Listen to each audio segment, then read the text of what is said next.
سکھاتا ہے ہم اللہ کی رحمت سے کبھی مایوس نہ ہوں۔ ابراہیم علیہ السلام کے پاس فرشتے آتے ہیں اور آ کر کے کہتے ہیں ابراہیم آپ کو بیٹا ہونے والا ہے۔ انہوں نے کہا مجھے بیٹا ہوگا، 80 سال کی عمر ہو چکی ہے، بڑھاپے میں مجھے بیٹا ہوگا؟ فرشتوں نے کہا کہ ہاں آپ کو بیٹا ہوگا، اور ابراہیم آپ اللہ کی رحمت سے مایوس نہ ہو۔ ابراہیم علیہ السلام نے جواب دیا وَمَن يَقْنَطُ مِن رَحْمَةِ رَبِّهِ إِلَّا الضَّالُّونَ۔ اے فرشتوں کیسی بات کر رہے ہو؟ اللہ کی رحمت سے تو وہی لوگ مایوس ہوتے ہیں جو گمراہ ہوتے ہیں، جو بھٹک جاتے ہیں۔ ایمان والا کبھی اللہ سے مایوس نہیں ہوتا ہے۔ یعقوب علیہ السلام کو دیکھو، یعقوب علیہ السلام ایک بیٹا جس کا نام یوسف تھا، وہ بیٹا بچپن میں بھائیوں کی سازش سے غائب ہو جاتا ہے۔ پھر دوسرا بیٹا، بھائی لوگ آگے کہتے ہیں کہ ابا جان آپ کے بیٹے کو عزیز مصر نے روک لیا ہے۔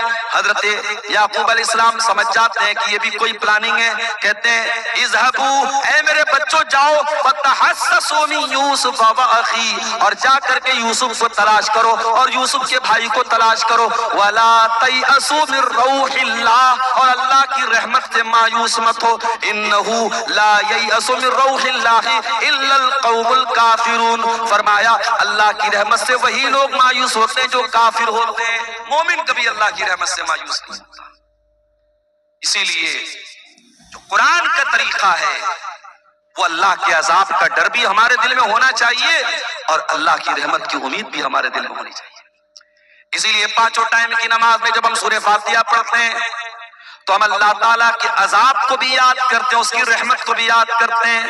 ہم کہتے ہیں الحمدللہ رب العالمین الرحمن الرحیم مالک یوم الدین، تمام تعریفیں اس اللہ کے لیے ہیں جو ساری کائنات کا رب ہے، جو بہت مہربان ہے، بہت رحم والا ہے اور بدلے کے دن کا مالک ہے، وہ ڈے آف جسٹس کا مالک ہے، وہ انصاف کے دن کا مالک ہے، وہ انصاف بھی کرے گا، وہ بندوں کو ان کے اعمال کا بدلہ بھی دے گا۔ ہمیں اللہ کے عذاب کا ڈر بھی ہونا چاہیے اور اس کی رحمت کی امید بھی ہونی چاہیے، اسی لیے الرحمن الرحیم بھی کہا گیا اور مالک یوم الدین بھی کہا گیا۔ قرآن کی آیت دنیا کے تمام گنہگاروں کو دعوت دے رہی ہے، اے شراب پینے والوں، اے زنا کرنے والوں، اے قتل کرنے والوں، اے غلط کاموں میں اپنے ہاتھوں کو ملوث کرنے والوں، لا تقنطوا من رحمت اللہ، تم اللہ کی رحمت سے مایوس مت ہونا۔ لوگ کہتے ہیں صبح کا بھولا شام کو لوٹ جائے، اسے بھولا نہیں کہتے، لیکن دنیا والے پھر بھی معاف نہیں کرتے ہیں۔ شرابی اگر سدھر بھی جائے تو تانا مارنے والے تانا مار دیتے ہیں، ارے یہ تو پہلے شراب پیا کرتا تھا۔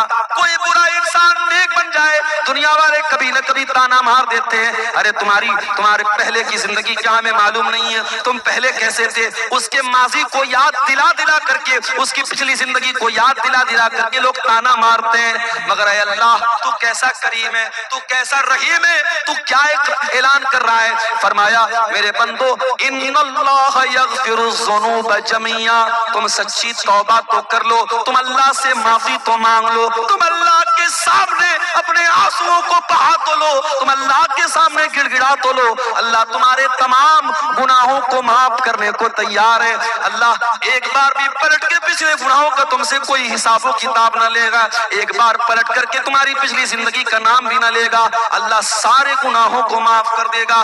انہو هو الغفور الرحیم، اللہ بہت بخشنے والا، بہت رحم کرنے والا ہے۔ قل یا عبادی الذین اسرفوا علی انفسہم، اے میرے بندو جنہوں نے گناہ کر کے اپنی جان پر ظلم کیا ہے۔ اچھا اللہ نے یہ کیوں کہا کہ گناہ کر کے اپنی جان پر ظلم کیا ہے؟ اس میں بھی ایک سبق ہے۔ جب ہم کوئی پاپ کرتے ہیں، جب ہم کوئی گناہ کرتے ہیں تو دوسروں کا نقصان نہیں کرتے، ہم پہلے اپنا نقصان کرتے ہیں۔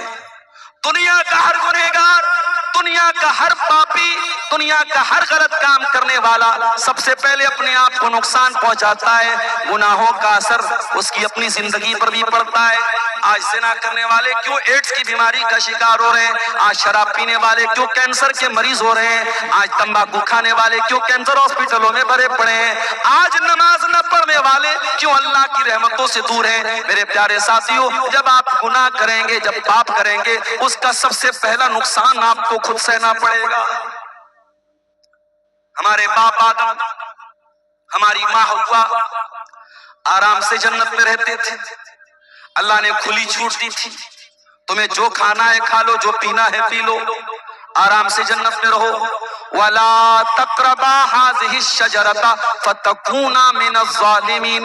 اے آدم، اے حوا، جنت میں کچھ بھی کھا سکتے ہو، بس ایک پیڑ ہے، اس پیڑ کے قریب مت جانا۔ کون سا پیڑ تھا بھائی؟ اس کا نام نہیں بتایا گیا، اور نام نہیں بتایا گیا تو ہمیں جاننے کی ضرورت بھی نہیں۔ بعض لوگ بلا وجہ ایسے سوالات زیادہ کرتے ہیں جس کا کوئی مطلب نہیں۔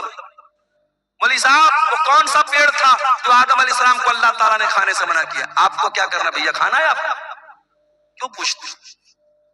امام ابو حنیفہ رحمۃ اللہ علیہ کے استاد تھے امام ابراہیم نخعی، ان سے کسی نے پوچھا کہ ابلیس کنوارا ہے یا شادی شدہ ہے، اور اگر ابلیس شادی شدہ ہے تو اس ابلیس کی بیوی کا نام کیا ہے؟ انہوں نے کہا معاف فرمائیے، میں ابلیس کی شادی میں گیا نہیں تھا۔ عجیب و غریب سوالات لوگ کرتے ہیں۔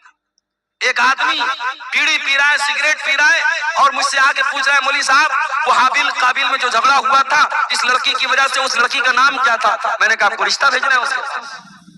عجیب و غریب مسائل، لوگ سوالات کے نام پر بھی آج ایسے سوالات کرتے ہیں کہ اللہ رحم فرمائے۔ میرے پیارے ساتھیوں، سوال وہ کیجیے علماء سے جو آپ کے دین اور دنیا سے ریلیٹڈ ہو، اس کا کوئی مطلب نہیں۔ بس اللہ نے منع کر دیا اس پیڑ کے قریب مت جاؤ، اللہ نے نام نہیں لیا، ہمیں جاننے کی ضرورت نہیں۔ شیطان آیا، وہی شیطان جو اللہ سے وعدہ کر چکا ہے، ثم لآتینہم من بین ایدیہم ومن خلفہم وعن ایمانہم وعن شمائلہم ولا تجد اکثرہم شاکرین۔ اے اللہ، میں آدم کو اور آدم کی اولاد کو قیامت تک بہکاتا رہوں گا۔ اے اللہ، میں تیرے بندوں کو قیامت تک بہکاتا رہوں گا، کبھی آگے سے بہکاؤں گا، کبھی پیچھے سے بہکاؤں گا، کبھی داہنی طرف سے بہکاؤں گا، کبھی بائیں طرف سے بہکاؤں گا۔ ولا تجد اکثرہم شاکرین، اور اے اللہ میں وعدہ کرتا ہوں تیرے زیادہ تر بندوں کو تیرا ناشکرہ بنا دوں گا، تیرے بندوں کی میجورٹی، تیرے بندوں کی زیادہ تر سنکھیا تیری نافرمان ہو جائے گی، تیرے ساتھ شرک کرے گی، تیری دھرتی پر پاپ کرے گی، تیری نافرمانی کرے گی۔ شیطان تو وعدہ کر چکا تھا، اور شیطان کو اللہ نے یہ اتھارٹی دے دی تھی کہ ٹھیک ہے تو آدم کو اور آدم کی اولاد کو تو بہکانے کی کوشش کر سکتا ہے۔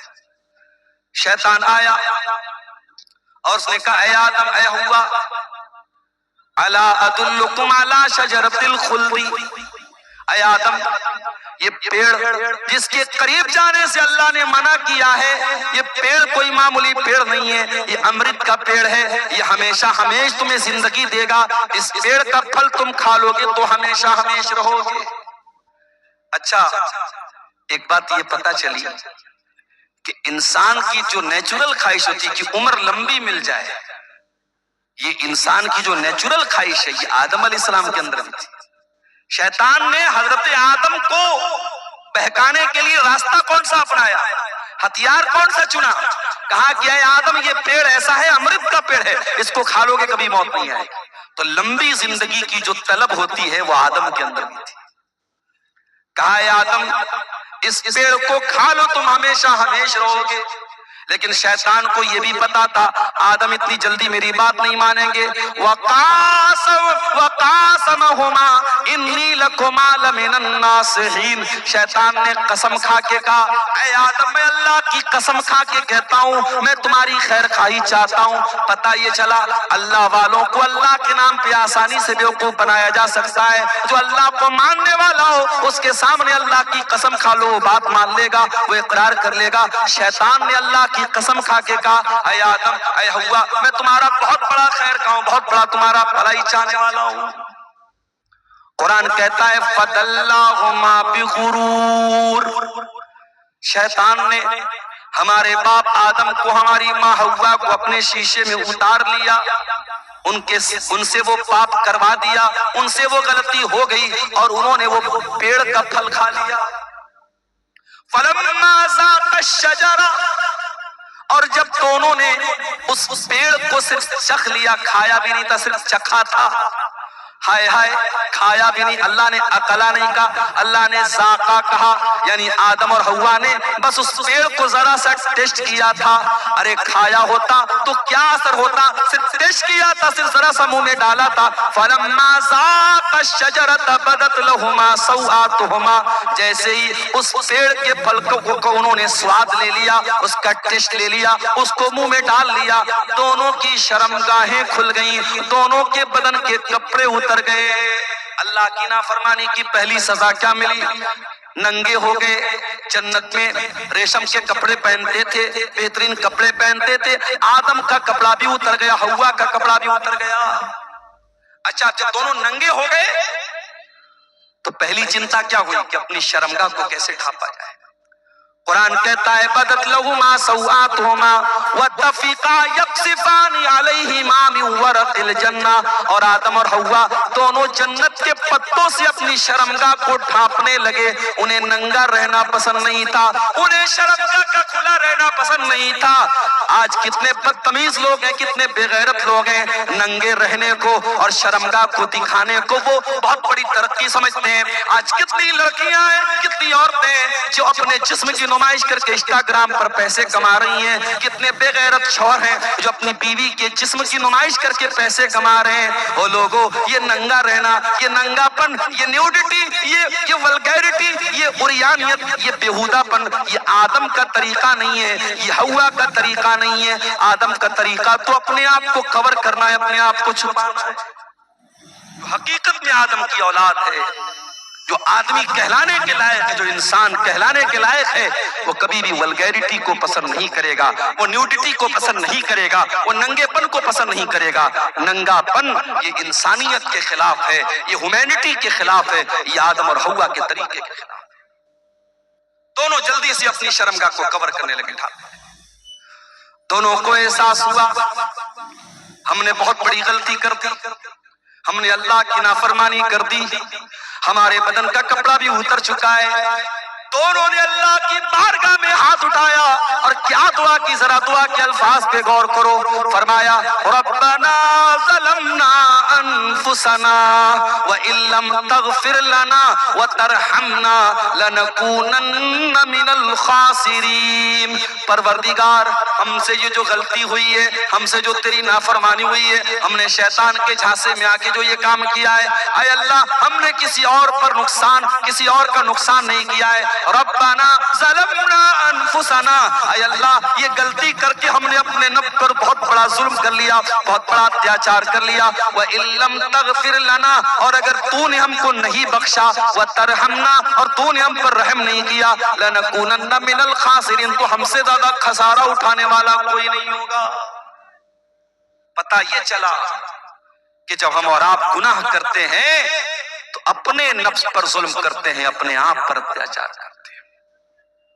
اور آگے بڑھیے، یونس علیہ السلام کو دیکھیے، اپنی قوم کو چھوڑ کے چلے گئے اللہ کی اجازت کے بغیر، اللہ کی مرضی کے بغیر، اللہ کی اجازت کے بغیر، اللہ کے حکم کے بغیر اپنی بستی کو چھوڑ کے چلے گئے۔ اللہ نے کہاں پہنچا دیا؟ فَالْتَقَمَهُ الْحُوتُ، مچھلی کے پیٹ میں پہنچا دیا۔ کتنی بڑی مچھلی رہی ہوگی، اور اس مچھلی کے پیٹ میں یونس علیہ السلام بالکل صحیح سلامت ہیں۔ یہ بھی اللہ کی بہت بڑی قدرت ہے۔ مچھلی کے پیٹ میں یونس علیہ السلام پہنچ گئے۔ اب ذرا غور کرنا میرے بھائیو، سمندر کا اندھیرا ہے، مچھلی کے پیٹ کا اندھیرا ہے، رات کا اندھیرا ہے، تین اندھیرے ہیں۔ یونس علیہ السلام تین اندھیروں میں پہنچ چکے ہیں۔ دنیا کا کوئی نیٹ ورک وہاں نہیں پہنچ سکتا ہے۔ آج کا دور ہوتا ایئرٹیل بھی کام نہ کرتا، بی ایس این ایل بھی کام نہ کرتا، جیو بھی کام نہیں کرتا۔ آج پہاڑوں پہ چلے جاؤ، موبائل کا نیٹ ورک کام کرنا بند کر دیتا ہے۔ فلائٹ پہ چلے جاؤ، ایئر پلین موڈ میں موبائل کو ڈالنا پڑتا ہے۔ آج بھی دنیا اتنی ترقی کر چکی ہے، لیکن بہت ساری جگہ ایسی ہے جہاں نیٹ ورک نہیں ملتا ہے، جہاں موبائل کمپنیوں کا نیٹ ورک نہیں پہنچتا ہے۔ وہ لوگوں جہاں دنیا کے کسی نیٹ ورک کا کوریج نہ ہو، جہاں دنیا کا کوئی سم نہ پہنچ سکے، وہاں میرے پروردگار کا نیٹ ورک موجود ہوتا ہے۔ یونس علیہ السلام مچھلی کے پیٹ میں پہنچ چکے ہیں، انہیں احساس ہو گیا مجھ سے غلطی ہو گئی، مجھے اللہ کی اجازت کے بغیر اپنی قوم کو چھوڑ کے نہیں جانا چاہیے تھا۔ فنادا فی الظلمات، انہوں نے مچھلی کے پیٹ میں اللہ کو پکارا، ان کے دل میں ایک بار بھی یہ خیال نہیں آیا یہ تو مچھلی کا پیٹ ہے، یہ تو اندھیرا ہے، یہ تو سمندر کی گہرائی ہے، یہاں میری آواز اللہ تک کیسے پہنچے گی؟ یونس کو یقین تھا جہاں دنیا کا کوئی نیٹ ورک نہ پہنچے وہاں اللہ کا نیٹ ورک موجود ہے۔ فنادا فی الظلمات، انہوں نے مچھلی کے پیٹ میں اللہ کو پکارا، اور کیا پکارا؟ لا الہ الا انت سبحانک انی کنت من الظالمین، اے اللہ تیرے سوا میرا کوئی معبود نہیں، تیرے سوا میرا کوئی سہارا نہیں، سبحانک تو پاک ہے، انی کنت من الظالمین، اے اللہ میں بہت بڑا ظالم ہوں، مجھ سے غلطی ہو گئی، اللہ مجھ کو معاف فرما دے۔ او لوگو، دعا مانگنے کی تمیز سیکھو، دعا مانگنے کا طریقہ سیکھو۔ آگے رمضان آ رہا ہے، رمضان دعاؤں کا مہینہ ہے، جب روزہ رکھ کے تم اللہ سے دعا کرو گے اللہ ضرور تمہاری دعا کو سنے گا، اس لیے کہ اللہ قرآن میں جہاں رمضان کا ذکر کرتا ہے، جہاں روزے کا ذکر کرتا ہے، وہیں اللہ یہ بھی کہتا ہے وَإِذَا سَأَلَكَ عِبَادِي عَنِّي فَإِنِّي قَرِيبٌ، اے میرے نبی جب میرے بندے آپ سے میرے بارے میں سوال کریں تو جواب دے دیجئے میں قریب ہوں، اجیب دعوت الداعی، میں دعا کرنے والوں کی دعاؤں کو سنتا ہوں، شرط یہ فَلْيَسْتَجِيبُوا لِي وَلْيُؤْمِنُوا بِي، بندے میری بات تو مانیں، بندے میرے اوپر ایمان تو لے آئیں، اگر آپ اللہ کی بات مانیں گے اللہ پر ایمان لائیں گے، اللہ آپ کی ہر دعا سننے کو تیار ہے۔ ہمیں دعا مانگنے کا طریقہ ہی نہیں آتا میرے ساتھ۔ یونس نے اللہ سے کتنی پیاری دعا مانگی، اسی لیے اللہ کے نبی فرماتے ہیں دعوت و ذنون، مچھلی والے نبی کی دعا جب مسلمان کسی مصیبت میں پڑتا ہے تو اللہ تعالیٰ ضرور اس کی مصیبت کو دور کرے گا۔ یہ بہت پیاری دعا ہے، لا الہ الا انت سبحانک انی کنت من الظالمین، اے اللہ تیرے سوا میرا کوئی معبود نہیں ہے، تو پاک ہے میں ظالم ہوں۔ ذرا اس دعا کے اندر بھی غور کرو، بندہ اپنے آپ کو ظالم کہہ رہا ہے، اس کا مطلب یہ ہوا کہ جب بھی ہم کوئی گناہ کرتے ہیں تو پہلے اپنا نقصان کرتے ہیں۔ اور یہ بات یاد رکھو میرے ساتھ، آپ کے گناہوں کی سزا آپ کے بچے بھی بھگت رہے ہیں، ہمارے گناہوں کی سزا ہمارا پریوار بھی بھگتتا ہے۔ ہم کوئی پاپ کرتے ہیں اس کا اثر ہمارے بچوں پر بھی پڑتا ہے، ہماری بیوی پر بھی پڑتا ہے، ہمارے پریوار پر بھی پڑتا ہے، ہماری پوری زندگی پر پڑتا ہے۔ اسی لیے اللہ قرآن میں کہتا ہے وَمَنْ أَعْرَضَ عَنْ ذِكْرِي فَإِنَّ لَهُ مَعِيشَةً ضَنْكًا، جو میرے ذکر سے منہ موڑے گا، جو میری نافرمانی کرے گا، جو میری شریعت کو چھوڑ دے گا، ہم اس کی زندگی کو پریشانی والی زندگی بنا دیں گے۔ وَنَحْشُرُهُ يَوْمَ الْقِيَامَةِ أَعْمَىٰ، اور قیامت کے دن اس کو اندھا بنا کر کے اٹھائیں گے۔